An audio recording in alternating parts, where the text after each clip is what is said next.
Indonesia mitra paling menjanjikan baginya, tapi Rusia tak bakal lindungi NKRI dari invasi negara lain.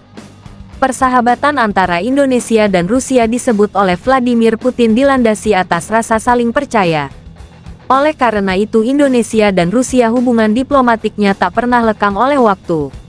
Rusia kala masih bernama Uni Soviet membantu Indonesia dalam usaha merebut Irian Barat dari tangan Belanda. Kebetulan Belanda anggota dari NATO yang merupakan lawan utama Rusia di Eropa. Setelah itu Uni Soviet memasok berbagai alutsista siap tempur ke Indonesia. Salah satu alutsista dari Soviet yang membuat Belanda gentar ialah pembom strategis jarak jauh Tupolev Tu-16 Beger Auri. Dengan Tu-16, Auri punya kesempatan langsung membom Jayapura atau Hollandia kala itu yang jadi pusat kekuatan Belanda di Irian. Serangan dari Tu-16 ini dipastikan bakal menimbulkan kerugian besar bagi Belanda. Masalahnya saat itu Indonesia kurang banyak membeli pesawat pembom serupa. Sampai pada sebuah laporan Panglima Komando Mandala Maijen Soeharto memberitahu Presiden Soekarno jika militer cuma punya sekali kesempatan menyerang Belanda di Irian. Serangan sekali pukul ini harus mematikan langsung Belanda atau setidaknya membuat musuh menyerah. Jika gagal maka Indonesia tak punya lagi kekuatan cadangan untuk membuka serangan kedua. Selain itu ada kekhawatiran bagi Soeharto bahwa setelah serangan militer Indonesia ke Belanda akan ada aksi balasan sekutu. Jika sekutu menyerang saat militer Indonesia berurusan di Irian, maka wilayah lain terancam diduduki lawan. Hal ini tentunya menjadi perhatian tersendiri di mana tak mungkin Rusia akan turun tangan menjadi tameng Indonesia jika diserang sekutu. Tercatat Uni Soviet cuma pernah sekali rela menjadi tameng negara lain yakni saat krisis rudal Kuba. Soviet membalas kelakukan AS yang menempatkan rudal nuklir di Italia dan Turki yang langsung ditanggapi hal serupa di Kuba.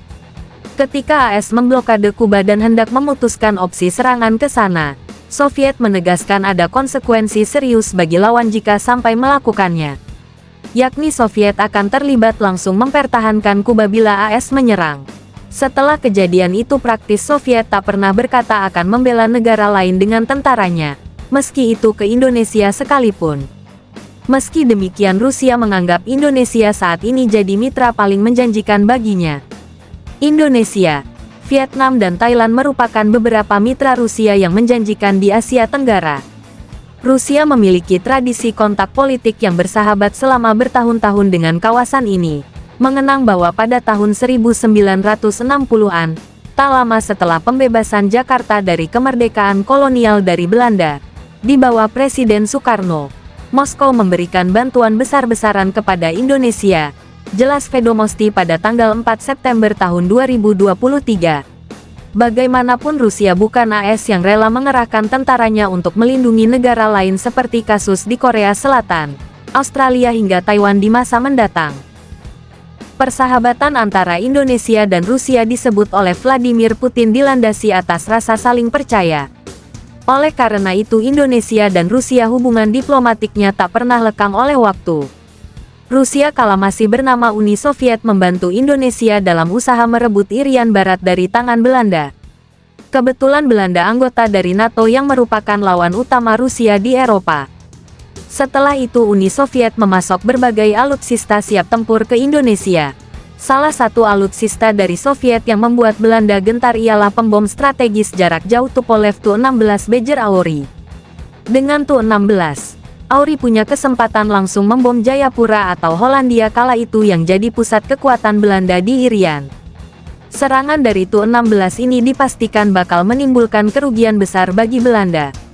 Masalahnya saat itu Indonesia kurang banyak membeli pesawat pembom serupa. Sampai pada sebuah laporan Panglima Komando Mandala Maijen Soeharto memberitahu Presiden Soekarno jika militer cuma punya sekali kesempatan menyerang Belanda di Irian. Serangan sekali pukul ini harus mematikan langsung Belanda atau setidaknya membuat musuh menyerah. Jika gagal maka Indonesia tak punya lagi kekuatan cadangan untuk membuka serangan kedua. Selain itu ada kekhawatiran bagi Soeharto bahwa setelah serangan militer Indonesia ke Belanda akan ada aksi balasan sekutu. Jika sekutu menyerang saat militer Indonesia berurusan di Irian, maka wilayah lain terancam diduduki lawan. Hal ini tentunya menjadi perhatian tersendiri di mana tak mungkin Rusia akan turun tangan menjadi tameng Indonesia jika diserang sekutu. Tercatat Uni Soviet cuma pernah sekali rela menjadi tameng negara lain yakni saat krisis rudal Kuba.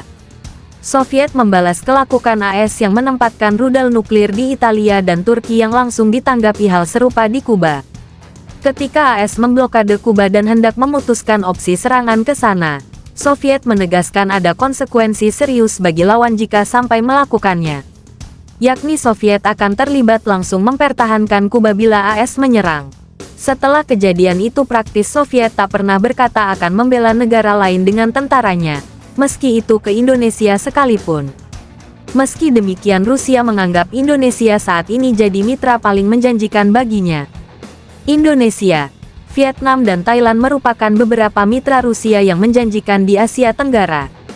Rusia memiliki tradisi kontak politik yang bersahabat selama bertahun-tahun dengan kawasan ini. Mengenang bahwa pada tahun 1960-an, tak lama setelah pembebasan Jakarta dari kemerdekaan kolonial dari Belanda, di bawah Presiden Soekarno, Moskow memberikan bantuan besar-besaran kepada Indonesia. Jelas Vedomosti pada tanggal 4 September tahun 2023. Bagaimanapun Rusia bukan AS yang rela mengerahkan tentaranya untuk melindungi negara lain seperti kasus di Korea Selatan, Australia hingga Taiwan di masa mendatang.